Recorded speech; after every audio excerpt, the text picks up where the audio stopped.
And then start the recording. So, Marianne, if you're ready to kick it off, keep going. All righty. Well, thank you both for joining us for this short presentation on Pope Francis's encyclical Fratelli, Tutti. My name is Marianne Bressler, and I'm the Parish and Community Engagement Coordinator for Catholic Charities, Southwestern Ohio. And I'm joined by Andrew. Do you want to? Yep, my name is Andrew Musgrave, and I am the Director for the Catholic Social Action Office for the Archdiocese of Cincinnati. And we're delighted to be offering this presentation. So on October 3rd, 2020, Fratelli Tutti was released, which was the day before the feast of St. Francis of Assisi, and obviously, as we all know too well, in the middle of a global pandemic. The pandemic has thrown a harsh light on the deep problems and inequities that have existed for many, many years. Individualism, isolation, and exclusion, resources being hoarded and misused and wasted, cultural divisions, political conflict, vitriolic language, and growing inequality. Pope Francis writes to paint a clear picture of where we are and to show how our faith and the practice thereof can play a significant role in healing our world and building up the kingdom.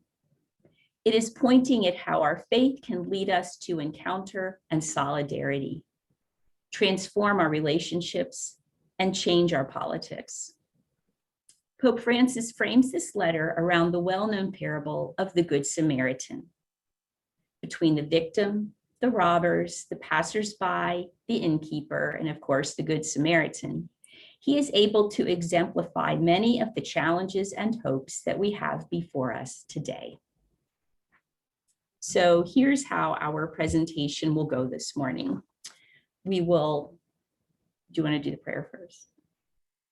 Okay. So we could start with the prayer. This is actually a prayer from the document itself. Lord, Father of our human family, you created all human beings equal in dignity. Pour forth into our hearts a fraternal spirit and inspire us a dream of renewed encounter, dialogue, justice, and peace. Move us to create healthier societies in a more dignified world, a world without hunger, poverty, violence, and war. May our hearts be open to all the peoples and nations of the earth. May we recognize the goodness and beauty that you have sown in each of us, and thus forge bonds of unity, common projects, and shared dreams. Amen. So briefly, what we plan to do today is first just offer some chapter summaries of the document itself, and then really delve into the parable of the Good Samaritan and look at these characters that Jesus portrays in it and discuss how they exemplify the ideas that Pope Francis discusses in the document.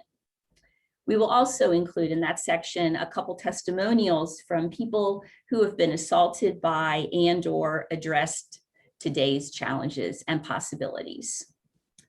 Next, we'll highlight some of the key themes of the letter. And finally, we'll offer some suggestions on how each of us can live out the themes, and then we will open the floor to your comments and questions. Before we start, it is certainly worth saying that we cannot do this letter justice in such a short time, and we strongly encourage you to read the full text at your earliest convenience. It is truly a beautiful and powerful document. And if you don't dig too deep into it, you could make it through in one pot of coffee.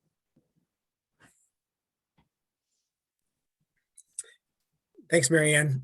So, as Marianne said, we're just going to start by just very briefly looking at the kind of summaries of the 8 chapters that make up Fratelli Tutti. So the first document is titled Dark Clouds Over a Closed World. And this first chapter describes the dark clouds over this closed world, the clouds that extend to all parts of the world and are hindering the development of universal fraternity. They are the circumstances that leave many people wounded by the roadside, discarded, and rejected. And these clouds plunge humanity into confusion, into isolation, into desolation. Under the dark shadows of this ever more tightly closed world, precious words like democracy and freedom, justice and unity are manipulated and are emptied of their meaning. So faced with these problems, we're tempted to isolate ourselves and withdraw into our own interest. But this can never be the way to restore hope and bring about renewal. The path we must follow is being closer to others. It is the culture of encounter. We're reminded that love, justice, and solidarity are not achieved once and for all, but they must be built on day by day. Chapter 2 is titled A Stranger on the Road. And there is a stranger on the road, and the stranger is wounded and cast aside amid the dark clouds of this closed world. And so faced with this reality, there are two attitudes we can take. We can pass by on the other side, or we can stop and be moved by pity. The type of person we are, or the type of political, social, or religious movement we belong to will be determined by whether we embrace the injured stranger or abandon him. We're offered the parable of the Good Samaritan as a ray of light in this darkness. We're encouraged to create a different culture, one in which we can resolve our conflicts and care for one another because we all have one Creator who is the defender of the rights of all people. We are called to rebuild our hurting world, to form a community of men and women who identify with the vulnerability of others, who reject a society of exclusion, and who act instead as neighbors, lifting up and rehabilitating the fallen for the sake of the common good. In chapter 3, titled Envisaging and Engendering an Open World, Pope Francis talks and reminds us that God is universal love. And since we are part of that love and we share in it, we're called to universal fraternity, which is openness. There are no others, no them. There is only us. Human beings can live, develop, and find fulfillment only in the sincere gift of themselves to others. They cannot fully know themselves apart from encounter. No one can experience the value of living without having real faces to love. And love is more than just benevolent actions. These have their source in a union that is directed towards others, considering them worthy of value, of pleasing and beautiful beyond their physical or moral appearance. Only this way of relating to one another makes a social friendship possible that excludes no one and a fraternity that is open to all. We are called to solidarity, to thinking and acting in terms of community. Solidarity means giving the lives of all priority over the appropriation of goods by a few. It means combating the structural causes of poverty and inequality. It means remedying the lack of work, land, and housing. And it means struggling against the denial of rights. Chapter 4 is titled A Heart Open to the Whole World. We experience social friendship. We seek what is morally good, and we practice social ethics because we know that we are a universal family. We're called to encounter solidarity and gratuitousness. And gratuitousness is the ability to do things simply because they are good in themselves, without concern for personal gain or recompense. Chapter 5 is titled A Better Kind of Politics. A better kind of politics than what we have now seeks the common and universal good. It is politics for and with the people. In other words, it is the people's politics, practicing social charity and pursuing human dignity. Charity is expressed in personal encounters, including those with a distant or forgotten brother or sister. Charity needs the light of truth, the light of reason, and the light of faith. True statecraft is manifest when, in difficult times, we uphold high principles and think of the long-term common good. Politicians are doers and builders with ambitious goals. They should possess a broad, realistic, and pragmatic gaze that looks beyond their own borders. Politics must also make room for a tender love of others, a love that draws near and becomes real. Chapter 6 then is dialogue in friendship in society. Dialogue is respectful, strives for consensus, and seeks the truth. Dialogue opens the way to a culture of encounter, so that encounter becomes a passion, a desire, a way of life. Pope Francis talks about encounter so much because he leads us to be a people of encounter. Those who dialogue recognize, befriend, and respect other people. Authentic social dialogue involves the ability to respect the other's point of view and to admit that it may involve legitimate convictions and concerns. The dignity of others is to be respected in all circumstances because human beings possess an intrinsic worth superior to that of material objects and contingent situations. This requires that they be treated differently. Life is the art of encounter. Pope Francis has repeatedly invited us to build a culture of encounter capable of transcending our differences and divisions. The word culture points to something deeply embedded within a people, its most cherished convictions, its way of life. To speak of a culture of encounter means that we as a people should be passionate about meeting others, seeking points of contact, building bridges, and planning a project that includes everyone. This becomes an aspiration and a style of life. The subject of this culture is the people. Chapter 7, Paths of Renewed Encounter. There is a need to cure the wounds and restore peace. We need boldness and truth. And truth is an inseparable companion of justice and mercy. All three together are essential to building peace. Justice is properly sought solely out of love of justice itself and out of respect for the victims. Those who've endured much injustice and cruel suffering should not be asked to offer a sort of social forgiveness. Forgetting is never the answer, for we can never move forward without remembering the past. Those who truly forgive do not forget. They, in fact, choose not to yield to the same destructive force that caused them so much suffering. There is no end to the building of a country's social peace. Rather, it is an open-ended endeavor, a never-ending task that demands the commitment of everyone. And then finally, chapter 8, religions at the service of fraternity in our world. Because of their respect for each human person as a creature called to be a child of God, the different religions contribute significantly to building fraternity and defending justice in society. Dialogue among religions seeks to establish friendship, peace, and harmony, and to share spiritual and moral values and experience in a spirit of truth and love. Only with this awareness that we are not orphans, but children, can we live in peace with one another.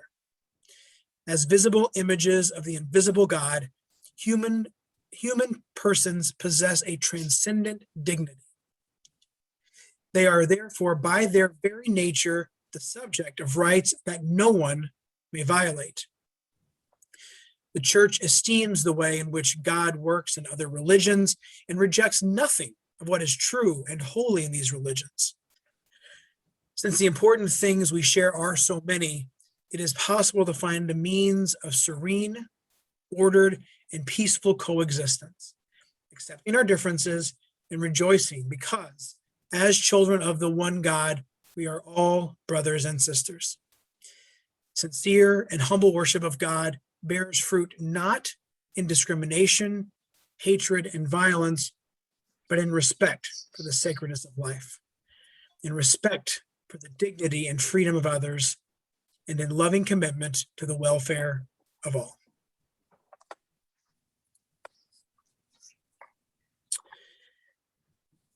Now we're going to move into the key themes in the parable of the Good Samaritan. And we're going to do this by looking again at the different characters in the story and how they exemplify the themes that come out of Fratelli Tutti. The first character we're going to look at is the victim. We begin with this poor soul who was victimized by greed and left to die by fear, apathy, and disgust. The robbers saw not a person, but a resource to be taken without regard, something that was expendable.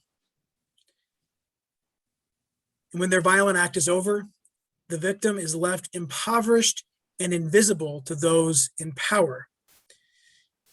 Pope Francis said in paragraph 234, he is scorned and excluded, isolated and left without care.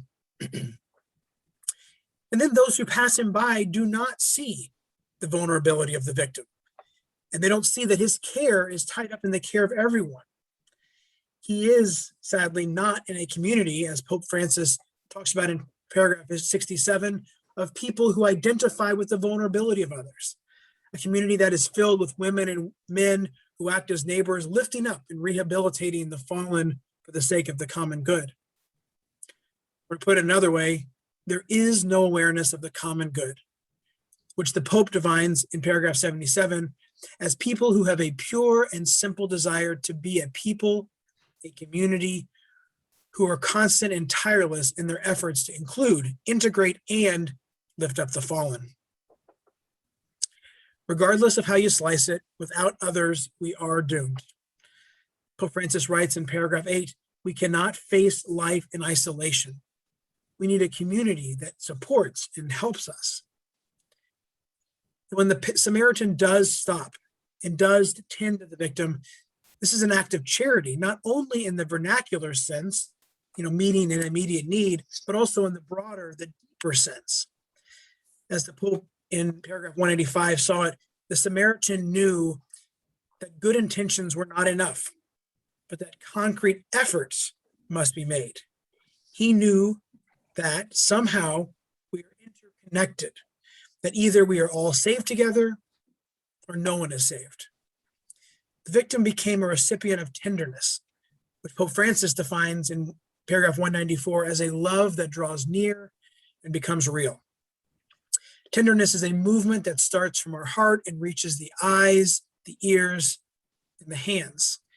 It is the path of choice for the strongest, most courageous men and women. And finally, this is an act of love. The Samaritan is open to loving this man regardless of who he is. Pope Francis says in paragraph 62 that love exudes compassion and dignity, that it has a universal openness, which is existential rather than geographical. As Pope Francis wrote in Evangelii Gaudium, every person is immensely holy and deserves our love.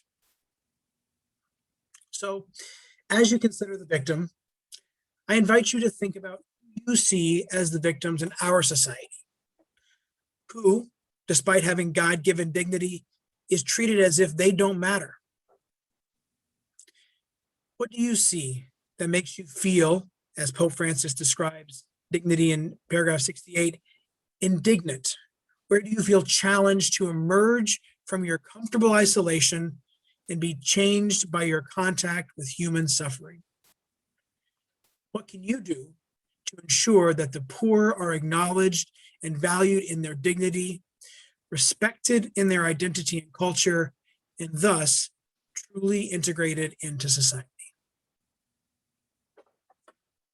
As you think on those questions, we're going to hear our first of two testimonials. This first testimonial comes from a young woman named Gina, and she and her family have experienced victimhood by our system. So I'm going to share her video now.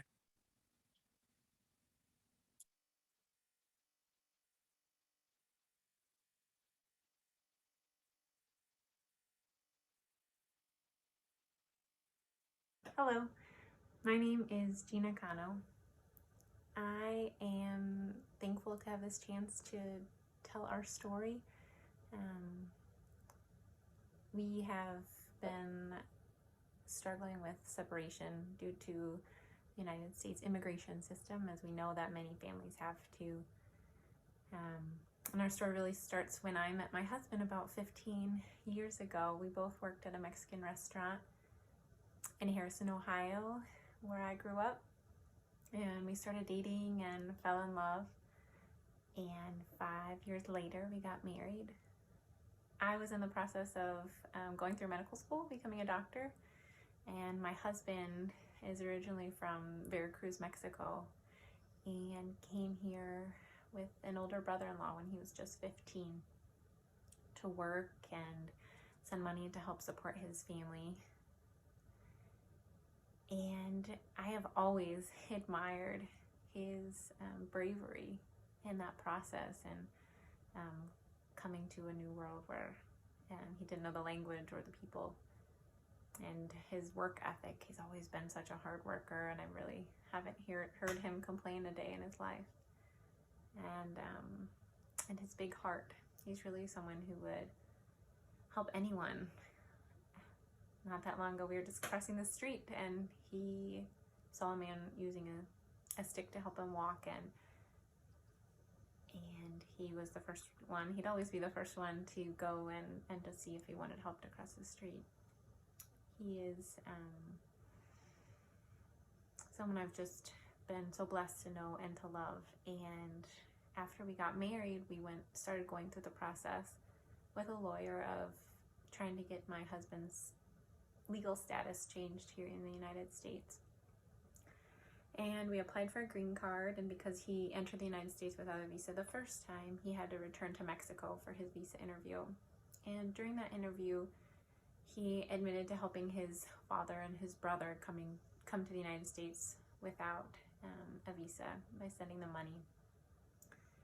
And the way our immigration system worked, that kind of put him in the category of smuggling, and he got a permanent bar from returning to the United States. And we were anticipating he would get a 10-year bar because he entered without inspection and had been in the United States for 3 years. But with the permanent bar, there was no chance for a waiver to try to gain access back into the United States. There is a waiver for having helped a parent or a child or a spouse, but not a brother or anyone else. And so when he went to the interview, I was in residency for family medicine, and so I stayed in the United States and finished my residency, visited him the chances I could, and then after finishing residency, I chose to move to Mexico with him. And for the last 6 years, we've lived in Guadalajara, which isn't where my husband's from, but it's a place where there's opportunities for him to work and opportunities for me too. And so I tried to get my license to practice medicine in Mexico, but it was a long and difficult process, and we realized that really it was easier for me to return to the United States intermittently to work to pay off my medical school loans. And so for the last 5 years or so, that's what I've been doing, separating myself from my husband just in order to work and pay my loans. And about 4 years ago, we had a son named Noah, and he is U.S. citizen as well. And so I have traveled with him several times. This time I'm actually have traveled without him so he could go to school at our home in Mexico. And so we are just continue on this path of separation, and we have been very thankful that we've had people supporting us through this journey, our friends and family. It has opened my eyes to the people, the millions of people who face separation for migration issues in our world. And we're just prayerfully walking this journey, trying to find God's plan for our family through this, working also to try to see if we can make changes right now there's a bill called American Families United Act that might provide a waiver for my husband, really for us to be able to try to bring him back to the United States to live here and work here. And his dream is to open a restaurant here one day, and my dream is to continue to work as a family physician and doing the work that I feel called to do. And of course we have dreams for our son that we think would probably be fruitfully lived out here in the United States, and we are just walking each day in this and trying to find our path. And I'm thankful for you for listening to our story, and just finding those people along the way that we can see and help, and serve God in that. So God bless you and your families. Thank you.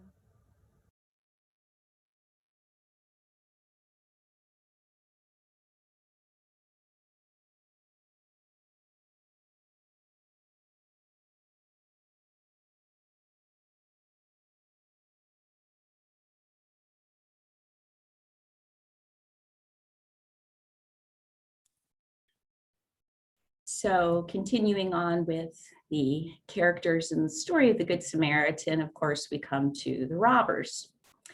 And Pope Francis points out that actually the robbers are not really a focus of the story. Jesus doesn't talk about anybody avenging this crime or arresting them and bringing them to justice.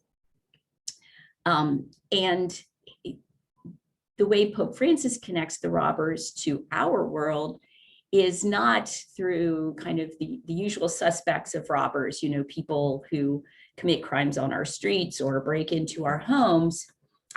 Francis says that all of us have the capacity to be robbers when we cling too tightly to our possessions, or when we do not look to the needs of those who are less advantaged. And he quotes St. John Chrysostom, who said, "Not to share our wealth with the poor is to rob them and take away their livelihood. The riches we possess are not our own, but theirs as well."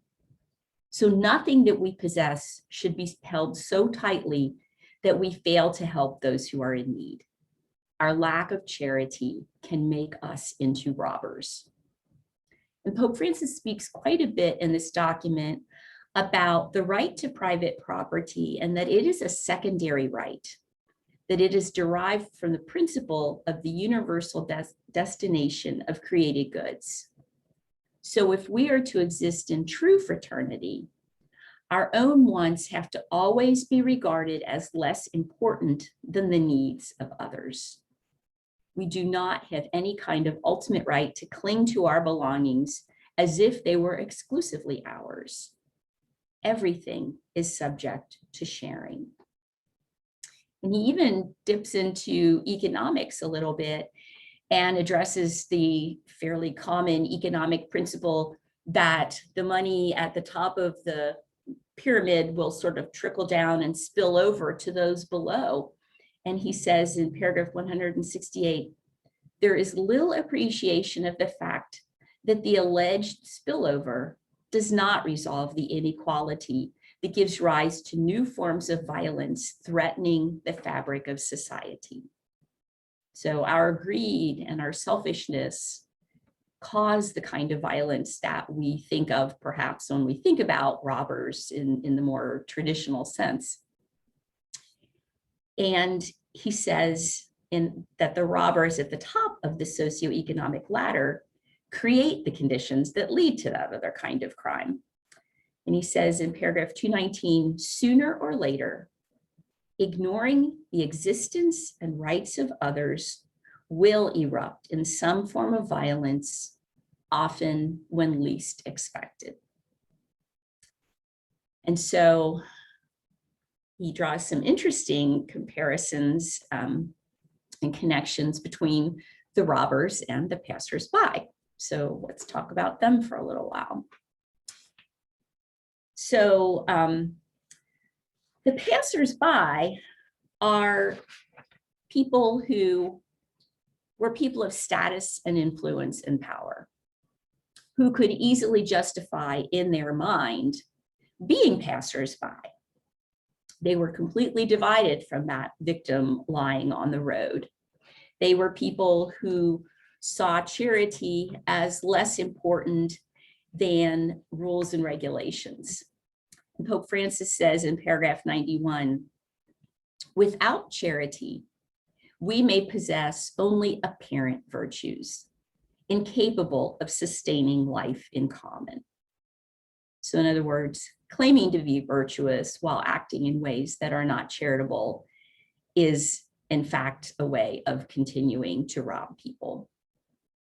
In paragraph 97, he says, every brother or sister in need, when abandoned or ignored by the society in which I live, becomes an existential foreigner, even though born in the same country. And in paragraph 116, he says, solidarity means much more than engaging in sporadic acts of generosity. It means thinking and acting in terms of community. It means that the lives of all are prior to the appropriation of goods by a few. So again, he is definitely seeing some connections between robbers and passersby. And in fact, in paragraph 75, he just lays it out. He says, robbers usually find secret allies in those who pass by and look the other way. There is a certain interplay between those who manipulate and cheat society and those who, while claiming to be detached and impartial critics, live off that system and its benefits. In paragraph 101, he says, the people walking by him, the victim, did not heed their interior summons to act as neighbors. They were concerned with their duties, their social status, their professional position within society. They considered themselves important for the society of the time and were anxious to play their proper part. So the Pope is really telling us that the rules and customs of society or even a religion should never supersede this primary call that he's describing to fraternity and to be truly neighbors. He says in paragraph 187, only a gaze transformed by charity can enable the dignity of others to be recognized, and as a consequence, the poor to be acknowledged and valued in their dignity, respected in their identity and culture, and thus truly integrated into society. So the next character that we'll discuss is the innkeeper.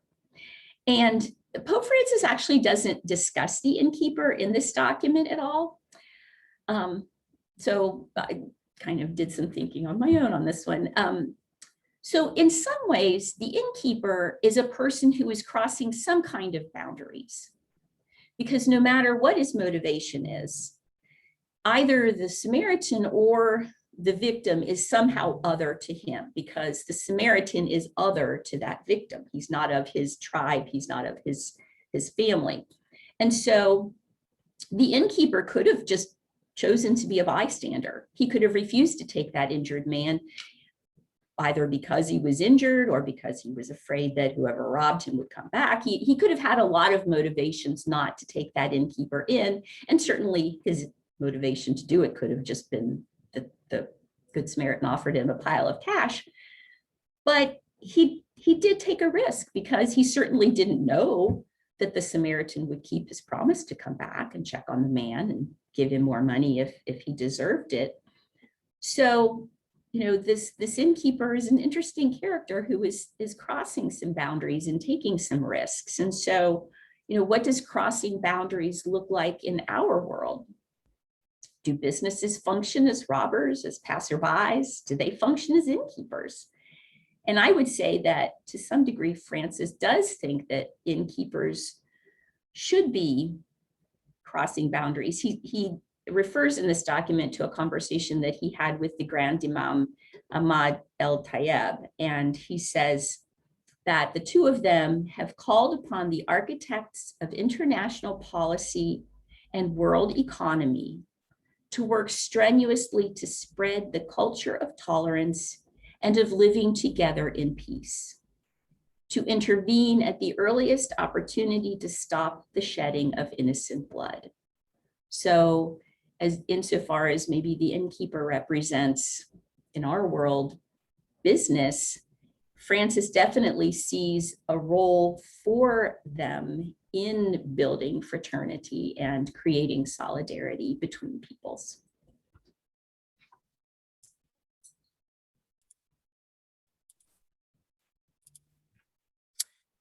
And now we come finally to the Good Samaritan. The Good Samaritan is humble. He's kind, he's compassionate, he's self-giving. The Samaritan chooses to be a neighbor to the victim, to cross all these cultural and historical barriers.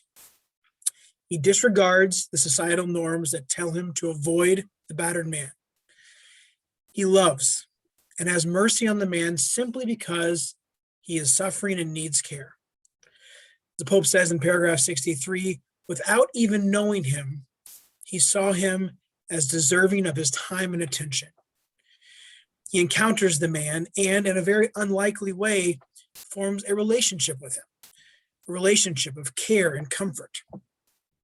In paragraph 66, the Pope tells us that life is a time for interactions. And he goes on to challenge us in paragraph 70, will we bend down to touch and heal the wounds of others? Will we bend down and help another to get up? The Samaritan shows us that relationship is absolutely critical. In paragraph 87, Pope Francis reminds us that no one can experience the true beauty of life without relating to others, without having real faces to love, and life exists where there is bonding, community, and fraternity. There is no life when we claim to be self-sufficient and live as islands. In these attitudes, he says, death prevails. In paragraph 277, he goes further and says, in fact, a primacy is given to relationship, to encounter with the sacred mystery of the other, to universal communion with the entire human family. The Samaritan is like so many in our world who give selflessly, generously, joyfully. They are the bedrock of our community, the church, the local, the national, the global, because without them, so many more would go without. We see this in nonprofits, philanthropic groups, solidarity organizations, governments, and individuals giving not because they have to, but because it is the right thing to do. The Samaritan is acting in solidarity with the victim, seeing him as a brother. He encounters him, touches him, cares for him. Paragraph 2, the Pope says, solidarity is love of each person, regardless of physical proximity, regardless of where he or she was born or lives. In paragraph 115, the Pope says solidarity has its concrete expression in service, which looks at their faces, touches their faces, senses their closeness, and even suffers that closeness. It is never ideological. We serve people, not ideas. We truly are brothers and sisters. The Samaritan is coming into community, knowing that without his help, the victim will almost certainly die alone. In paragraph 50, the Pope points out that we cannot build community, whether it's local or universal, unless it is undertaken with a spirit that is free and open to authentic encounter. And this is what we need, to see ourselves as one family, thinking of ourselves as a single family dwelling in a common home. We must have, as he says in paragraph 141, a culture that readily and gratuitously welcomes others, for this is the only culture that has a future. And so I wonder, as you think, in what ways do you give freely? And in what ways do you hold back? What causes you to hold back? Also, what unique opportunities might you consider doing more in the way of encountering, showing compassion, and building relationship with those who are not like you? This brings us to our second testimony.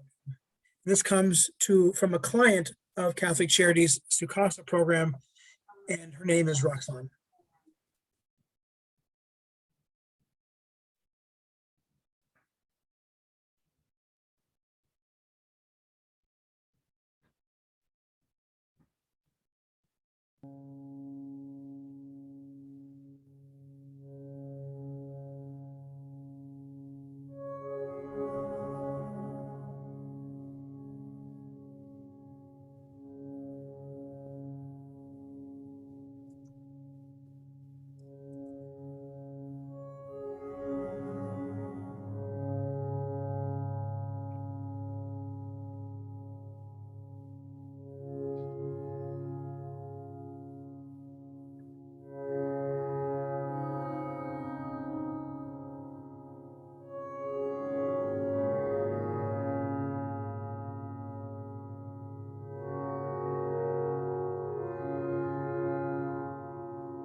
Vengo de Honduras, pues yo realmente he llegado a este país pues huyendo de la persecución. Hay unas maras, hay unas organizaciones por allá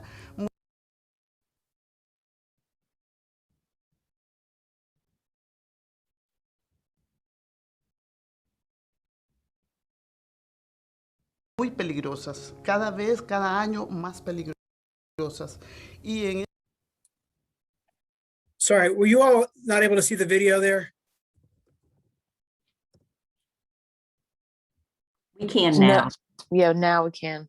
Okay, I'm gonna start back over there because there was a bunch of text on the bottom of that. Sorry about that.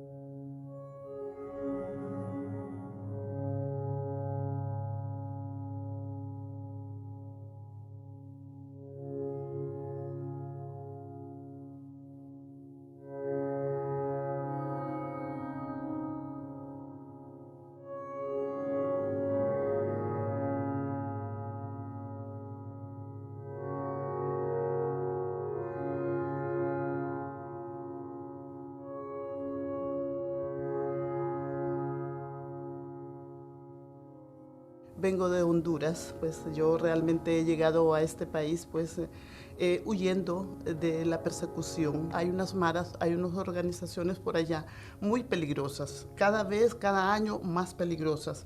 Y en esas situaciones de la vida me tocó a mí vivir algo muy tremendo porque en mi negocio, que yo ya lo tenía establecido, llegaron estas personas a amenazarme mi negocio, amenazarme para pedirme dinero. Pero yo empecé a movilizarme, a ir a poner las denuncias por mi vida anti-extorsión ante los derechos humanos. Yo quería una explicación de qué estaba pasando, pero ellos me tomaron las declaraciones, me hicieron mi papel y todo, pero no sucedió lo que yo pedía protección, yo pedía que me cuidaran porque yo tenía que salir de ese lugar con vida y toda mi familia. Pues entonces resulta que como que más bien fue como más peligroso, entre comillas, ir a avisar a la Policía Nacional, porque como que no era muy confiable. En la Policía Nacional hay como personas infiltradas dentro de la policía, que en todo ese tiempo lo que hicieron fue darme más persecución a mí. Alguien me llama y me dice por su casa, 2 veces han rondado 2 tipos. Y ahora mismo esos tipos están en una esquina y yo acababa de llegar a mi casa. Le dije a mi esposo, porque mi esposo ese día no fue a trabajar, y le digo yo, qué raro que andan 2 muchachos aquí, porque nosotros ya estábamos con ese miedo, ese temor, esa angustia, esa cosa, algo feo que ya sentíamos. Pues abrimos una puerta y sí vimos a los tipos. Yo los vi a los muchachos trigueños, uno de camisa azul y uno de camisa blanca. Ellos se asomaban, miraban hacia mi casa, pues yo me metí, me encerré y le dije a César, ¿serán muchachos enamorados de alguna muchacha? Ok.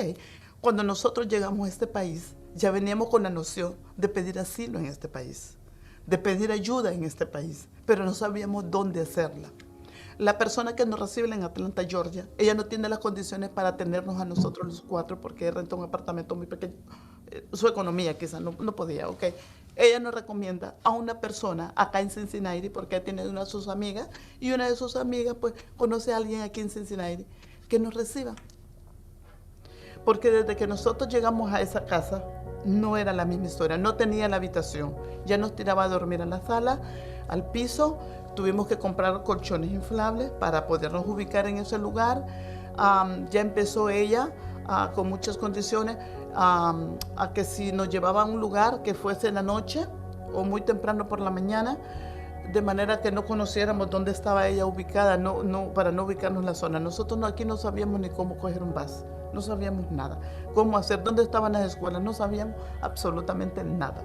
Pero ella lo que hizo fue, el primer día que llegamos, llevar a mi hijo a trabajar, que nosotros veníamos súper cansados porque 12 horas en la greenhouse, y ese mismo día se lo llevó a trabajar. Yo no sabía qué trabajo lo iba a poner a hacer.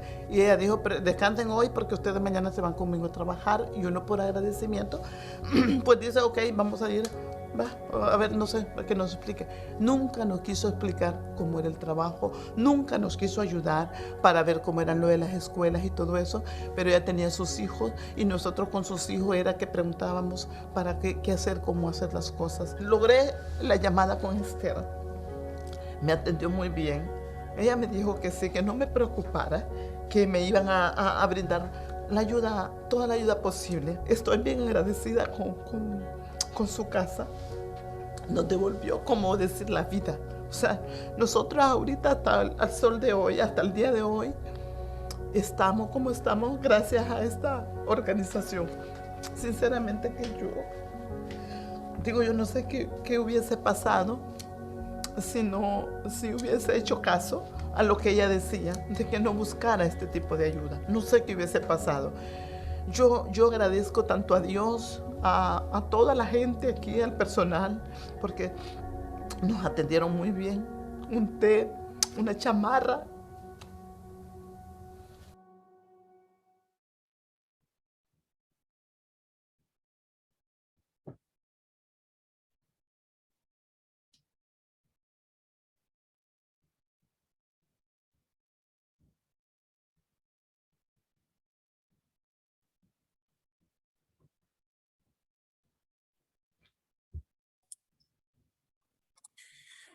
So I just want to pause for a moment here before we move on and ask if anyone has any thoughts or responses to these questions. So first of all, after hearing these analyses, do you think of the parable any differently? And if so, how? Or anything that we talked about, anything you heard in the videos, and anything strike you that you'd like to share, or just any responses or reactions so far to what we've talked about?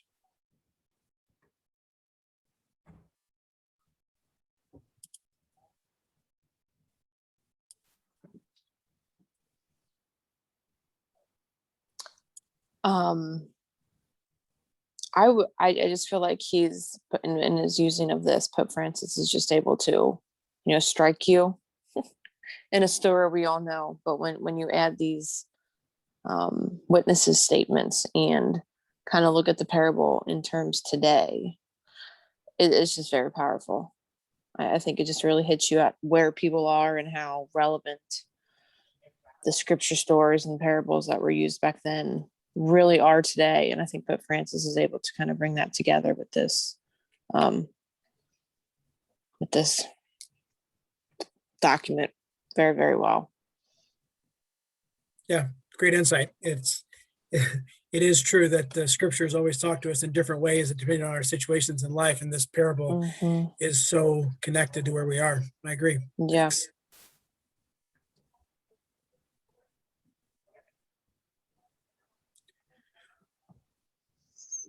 We'll keep moving along, but certainly Scott or Paul, anything you want to add, feel free to do so. And we'll have another chance at the end for some other questions. So I'll turn it back over now to Marianne.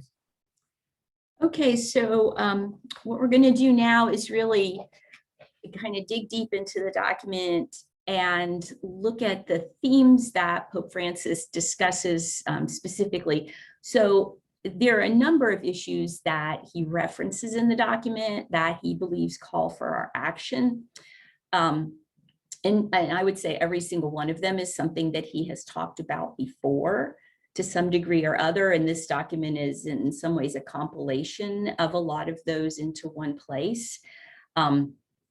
So, kind of pulling them together under these themes of solidarity and brother/sisterhood, and just calling for the unity of the human family, and to remind us that we need not to be passersby, and we need to be careful not to be robbers. So there are several issues he makes passing reference to, but the ones that I'm going to talk about right now are the ones he really fleshes out in fair detail. So the first one is immigration. And he has certainly spoken out quite a lot over immigration, especially over the past 4 or 5 years. During the height of the refugee crisis in Europe a few years ago, he actually brought 2 migrant families from Greece to live in parishes in the Vatican. So he's not just talking about it, he's really walking the talk. So one of the things, again, that he has talked about before, but that he really highlights in Fratelli, Tutti, is this idea of walls and the danger of walls. And in paragraph 27, he says, "New walls are erected for self-preservation. The outside world ceases to exist and leaves only my world, to the point that others, no longer considered being human beings possessed of inalienable dignity, become only them. When we refuse to take in people who are fleeing persecution, we create barriers that disregard their intrinsic dignity and our connection to them." This document is completely about human connection. We fail to see victims because, like passersby, we are focusing on rules and regulations over the well-being of our brothers and sisters. He also, in the document, points out the pain of emigrating. And I think especially in the United States, we're so proud of our country that we just assume everybody wants to live here. And he talks about the fact that those who emigrate experience separation from their place of origin and often a cultural and religious uprooting as well. Fragmentation is also felt by the communities they leave behind, which lose their most vigorous and enterprising elements, and by families, especially when one or both parents migrates, leaving the children in the country of origin. For this reason, he says, there is also a need to reaffirm the right not to emigrate, that is, to remain in one's homeland. So Francis is telling us to look at migrants and to really understand the pain and suffering that would cause someone to leave their homeland. We're all raised to love the place where we're born and to want to be with our families. And emigrating is a severely disruptive act that separates families, and it is not something that is undertaken lightly. And so that leads to his conclusion that migration is a global problem that requires a global solution. And in paragraph 132, he says, our response can only be the fruit of a common effort to develop a form of global governance with regard to movements of migration. Thus, there is a need for midterm and long-term planning, which is not limited to emergency responses, which he's arguing is our typical response. Such planning should include effective assistance for integrating migrants in their receiving countries, while also promoting the development of their countries of origin through policies inspired by solidarity, yet not linking assistance to ideological strategies and practices alien or contrary to the cultures of the peoples being assisted. So a truly fraternal attitude that really recognizes the interconnectedness of all people addresses the uniqueness of all people as well. And so our assistance to countries to help people not need to migrate needs to not be framed in our own global outlook, but to really embrace the cultures and mores of people where they are and not try to convert them to being just like us. And he has 4 words that he says are intrinsic to opening our hearts to those who are different, that would enable them, while continuing to be themselves, to develop in new ways. And that's paragraph 134. And in 135, he says, immigrants, if they are helped to integrate, are a blessing, a source of enrichment, and a new gift that encourages society to grow. And so his 4 words are welcome, protect, promote, and integrate.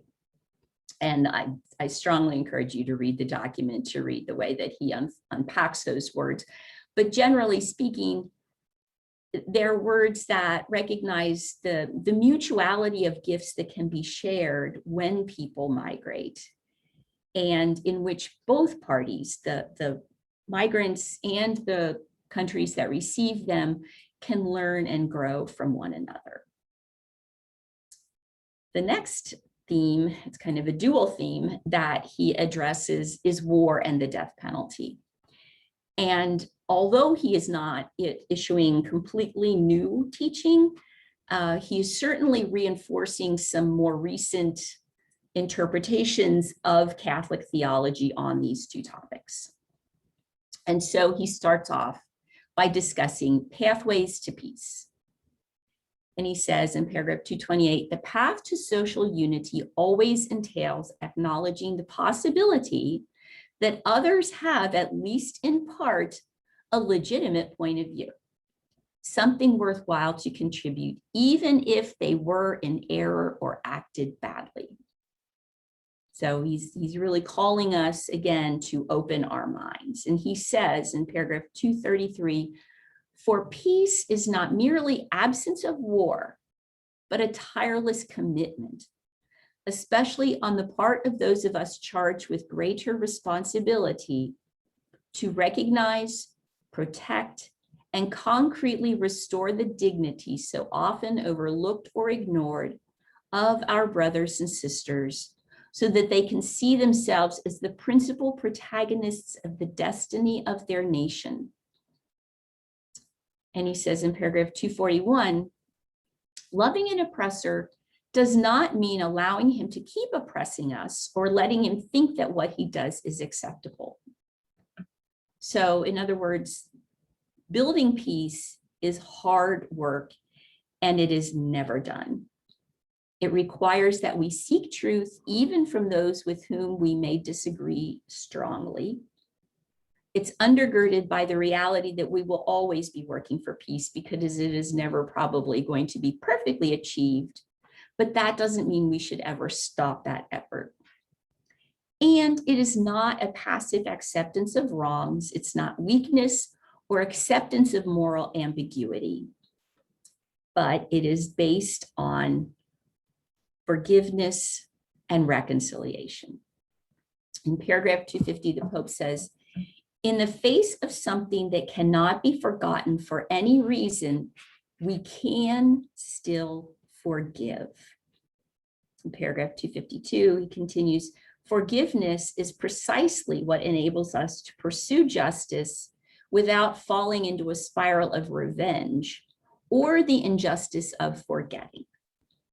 So this is not a cockeyed optimist's document urging us to just forget everything that has happened and to just offer blanket forgiveness without doing the hard work that true forgiveness and reconciliation requires. You know, we don't forget the Holocaust. We don't forget war crimes. We don't forget injustice, but we also don't seek revenge. And we recognize the reality of past hurts without standing forever in a position of hurt and anger. Forgiveness and reconciliation are crucial to avoiding war. And here is where Pope Francis makes a very strong statement, building really on the teachings of Pope John Paul II regarding war. Pope Francis says, never again war. So both of these popes have really addressed the issue of just war theory. And Pope Francis is pretty much saying that it does not apply any longer. He says in paragraph 261, every war leaves our world worse than it was before. War is a failure of politics and of humanity, a shameful capitulation, a stinging defeat before the forces of evil. Let us not remain mired in theoretical discussions, but touch the wounded flesh of the victims. So this is a very strong statement by our Pope. And I don't think this document is getting the attention it probably deserves for that. That, at this point, our ability to create massive, perhaps irremediable, and possibly global destruction makes war an unacceptable response. And he looks beyond the intellectual justifications that have traditionally been used to excuse war to point out the very real human cost that all of us have certainly learned about. And so in that same vein as rejecting war, he also rejects the death penalty. And again, this is very much built on what Pope John Paul said, which was that the only possible application of the death penalty would be if it was the absolute only way to protect society from harm. And John Paul II followed that by saying those instances are nearly never. There is almost never a time when killing a person is the only way to protect society from that person. And so Pope Francis says in paragraph 263, today we clearly state that the death penalty is inadmissible and the Church is firmly committed to calling for its abolition worldwide. In paragraph 265, he says, do not let the atrocity of their sins feed a desire for vengeance, but desire instead to heal the wounds which those deeds have inflicted on their souls. In paragraph 268, he says, all Christians and people of goodwill are today called to work not only for the abolition of the death penalty, legal or illegal in all its forms, but also to work for the improvement of prison conditions out of respect for the human dignity of persons deprived of their freedom. I would link this, he says, to life imprisonment. A life sentence is a secret death penalty. So he is not only calling for an end to the death penalty, he's calling really for reform of the penal systems in most countries, certainly countries that have the death penalty, but also countries that impose life sentences. So this is really quite groundbreaking theology that he is offering us here, and quite a challenge to many Catholics who have lived under the assumption that the just war theory and that justifying the death penalty were completely acceptable within the teachings of the Catholic Church. So it will be interesting to see where we proceed with this particular part of this document. And so the final theme that he devotes an entire chapter to is religious tolerance. And so this is really building on the Church since Vatican II, since the early 1960s, which acknowledged in one of the documents, Nostra Aetate, that there is truth to be found in all religions. So the closed world of no salvation outside the Catholic Church is definitely abandoned. And there is this acceptance that certainly there are common themes in most religions. Most religions practice the golden rule, for instance. So instead of looking for differences, he encourages us to look for common ground. And that religious dialogue, he really believes, is crucial for world peace and justice. And so in paragraph 271, he quotes the Catholic bishops of India, saying that the goal of dialogue is to establish friendship, peace, and harmony, and to share spiritual and moral values and experiences in a spirit of truth and love. So, some previous popes have thought that dialogue was a dangerous undertaking because it compromises our faith. And Pope Francis is definitely not allowing for that. He doesn't think that has to happen when dialogue occurs. But that, he says in 275, it is wrong when the only voices to be heard in public debate are those of the powerful and experts. Room needs to be made for reflections born of religious traditions that are the repository of centuries of experience and wisdom. And so he doesn't want religions to control public society, but he doesn't want their voices to be ignored. And he doesn't want the only voices to be heard to be the voices of, theologians and popes and, the leaders of religions, but the voices of all people. He talks about the ways in which God works in other religions and rejects nothing of what is true and holy in these religions. This is paragraph 277, but it's really very much echoing what was said at Vatican II. And in paragraph 277, he also says, others drink from other sources. For us, the wellspring of human dignity and fraternity is in the gospel of Jesus Christ. So, our beliefs are important and they are what we believe, and we should share them. He says in paragraph 279, one fundamental human right must not be forgotten in the journey towards fraternity and peace. It is religious freedom for believers of all religions. So looking around our world at the intolerance in many countries, at the intolerance between people in their own neighborhoods, we have to acknowledge the reality of our global world and the reality that not everybody is going to believe the same thing, but that does not preclude peace and understanding and collaboration. In paragraph 280, he says, it is also urgent to continue to bear witness to the journey of encounter between the different Christian confessions. We cannot forget Christ's desire that they may all be one. And so he's referring here to Christian unity, to ecumenical interrelations. In paragraph 280, again, he says, hearing his call, we recognize with sorrow that the process of globalization still lacks the prophetic and spiritual contribution of unity among Christians. So he thinks, I believe, that as a single voice, Christians could really be a moral guide for the world, that bringing us back together in unity would be a beautiful moment for building solidarity and fraternity.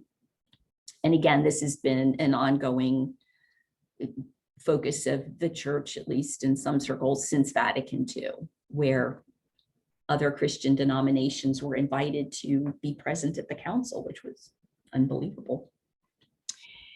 And he talks about returning to our sources. He says in paragraph 282, we believers are challenged to return to our sources in order to concentrate on what is essential: worship of God and love for our neighbor, lest some of our teachings, taken out of context, end up feeding forms of contempt, hatred, xenophobia, or negation of others. The truth is that violence has no basis in our fundamental religious convictions, but only in their distortion. So he fundamentally believes that Catholic teaching requires us to reach out to others who believe differently because they are our neighbor. He says, as religious leaders, we are called to be true people of dialogue, to cooperate in building peace, not as intermediaries, but as authentic mediators.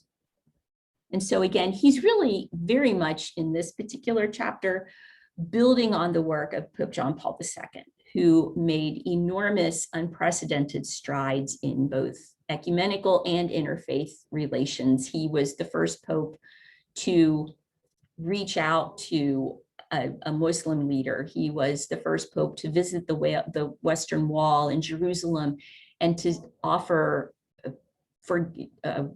sorrow for the wrongs that had done by Christianity in the development of anti-Semitism, in which Catholics were very active participants. And he sought forgiveness, he sought reconciliation. And so Pope Francis is really just building on that. John Paul II also hosted a World Day of Prayer at Assisi a couple times. And he says, paragraph 284, each one of us is called to be an artisan of peace by uniting and not dividing, by extinguishing hatred and not holding on to it, by opening paths of dialogue and not by constructing new walls, again, walls. And I think probably one of my favorite sentences in the document is in this chapter. He says, God the Almighty has no need to be defended by anyone and does not want his name to be used to terrorize people. And what more need one say? We don't have to defend God because God is God. And our job is to live as God has taught us in whatever our tradition is. And certainly in the Christian tradition, Jesus taught us to love our brothers and sisters. And so religion is not a barrier to that love.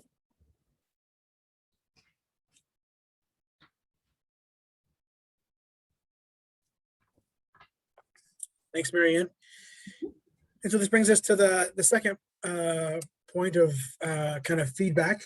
Asking if there are any questions about Pope Francis's positions on these topics, or if there are any other topics that come to mind that you wonder if are addressed, or any other responses or reactions you might have to what you've heard.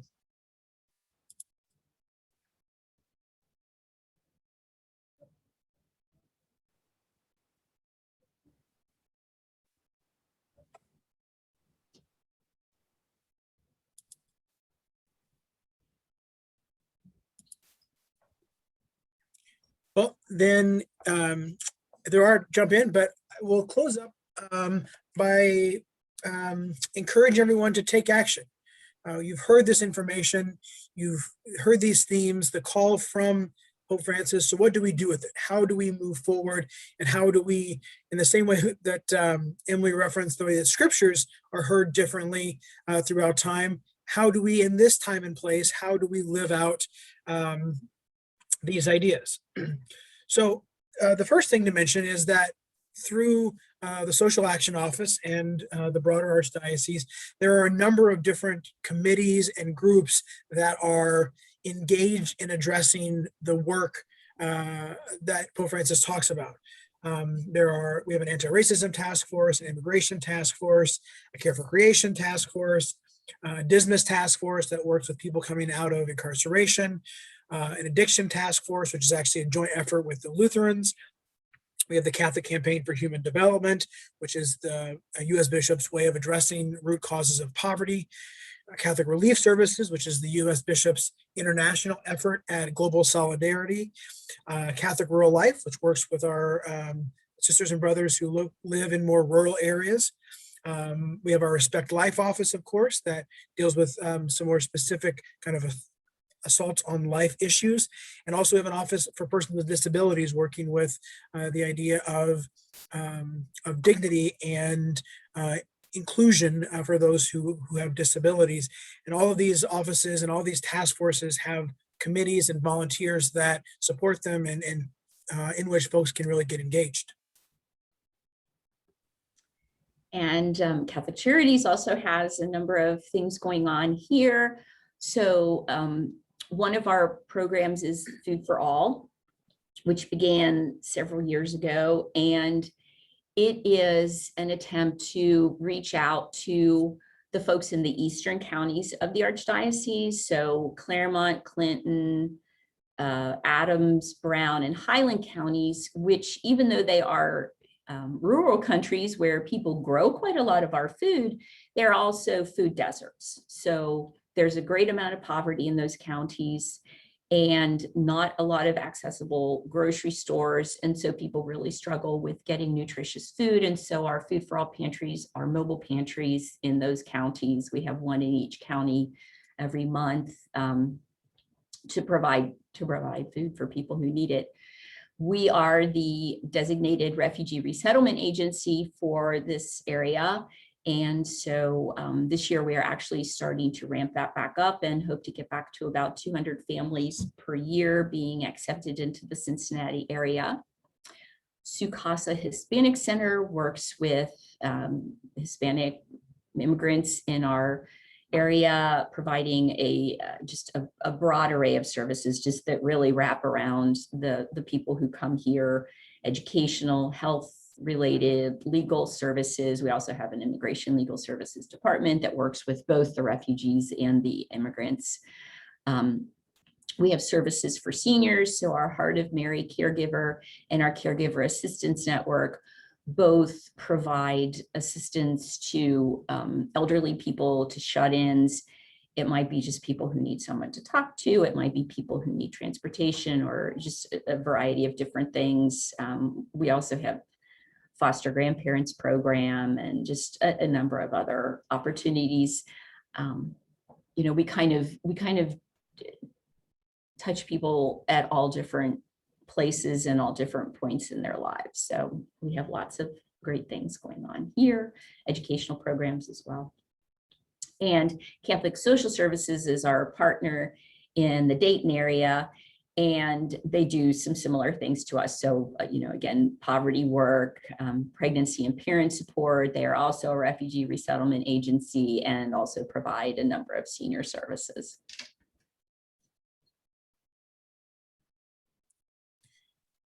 In addition to those programs that are offered through our kind of respective agencies and our sister Catholic Social Services in Dayton, there are a number of just individual ways that people or parishes, communities can engage in this work. So one of the joint efforts between Catholic Charities Southwest Ohio and our office is this Discovering Mercy series, where we have 5 different topics, each of which are issues of charity and justice. And we've got speakers that come in and engage folks in conversations and presentations around those topics. Out of our social action office, there's a program called Salt and Light for parishes that are just kind of thinking about or just beginning to do parish social ministry, human concerns kind of committees. There's a 5-session program that we walk people through to help them kind of think about what that might look like in their parishes and how they might kind of get that off the ground. I already mentioned those task forces. There's also the idea that there are probably needs in your own local community. So if you were to kind of survey your local community, survey your parishioners, find out what's a need, what's a passion you have, and then maybe try to build something around that. And one example of that is the HELP program, which got started over at Francis de Sales over in East Walnut Hills.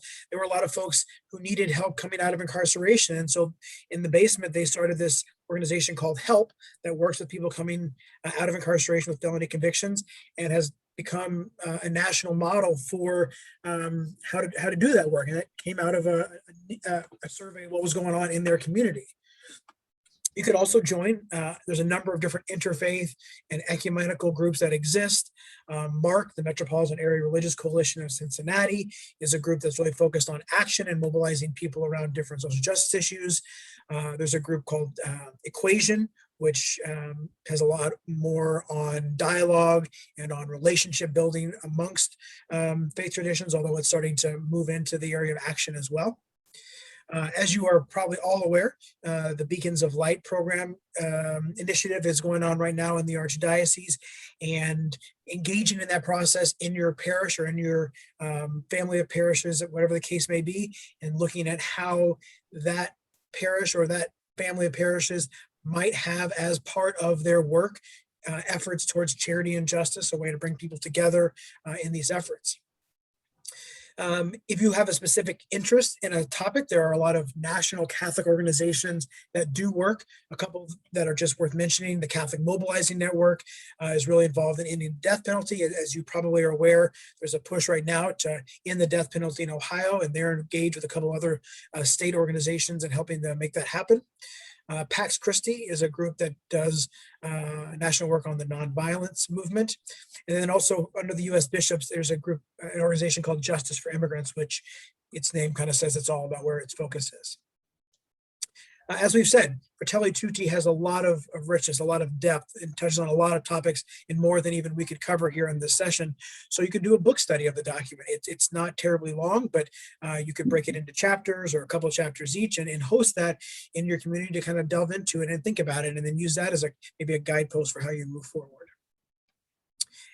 If you're looking at maybe how to engage more broadly with different cultures, different races, different culture traditions, it really helps to go and be with people, to go to those organizations that are coming from or working with different communities than your own, and look on how you can build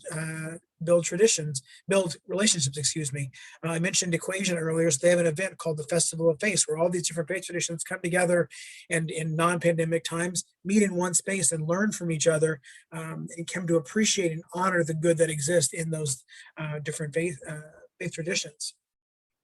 And then lastly, one very common one we just a few years ago had, the Year of Mercy. Work on practicing the spiritual works of mercy that exist, to teach, to guide, to forgive, to counsel, to comfort, and to persevere and pray for our community. And of course, there are the corporal works of mercy as well. So, and this is the kind of the end of our presentation. So just want to pose the questions out to you all. If there are any questions about anything we mentioned, about ways to get involved, or any other opportunities or possibilities that you could think of that might be something we also can include in this presentation as ways that people could engage in this work, and or finally, any other feedback or final thoughts you have on this presentation.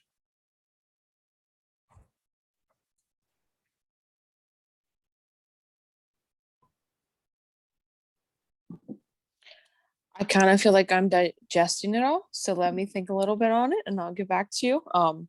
But thank you so much. Honestly, I feel like this has been, I feel like I think Pope Francis himself just kind of overall, I feel like hits all of those pieces that the world and our country especially are kind of needing and wanting. And I think you said it before, I don't think it's getting the attention it probably deserves. So let me digest and kind of see sort of where I'm at, and kind of, where at Good Shepherd we can kind of feel we can move in what direction. So, but thank you so much.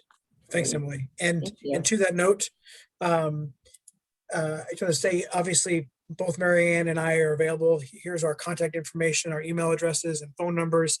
You can certainly find us through our respective office websites as well. But we are, we really believe this document's got a lot of really great material and great food for thought. And so that's our intention, is to bring this out into our archdiocese, to our parishes, to our schools, and engage folks in conversations about this to help kind of move it forward. So I want to just go back, and this is the other prayer that's in Fratelli Tutti. And so we thought this is a good way to kind of close up our presentation. So Marianne, would you like to close us in prayer with us? Sure. Let us begin in the name of the Father, and of the Son, and of the Holy Spirit.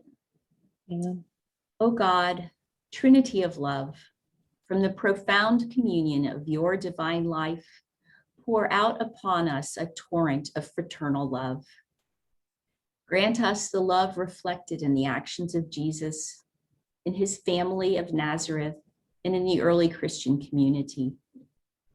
Grant that we Christians may live the gospel, discovering Christ in each human being, recognizing him crucified in the sufferings of the abandoned and forgotten of our world, and risen in each brother or sister who makes a new start. Come, Holy Spirit, show us your beauty, reflected in all the peoples of the earth, so that we may discover anew that all are important and all are necessary, different faces of the one humanity that God so loves. Amen.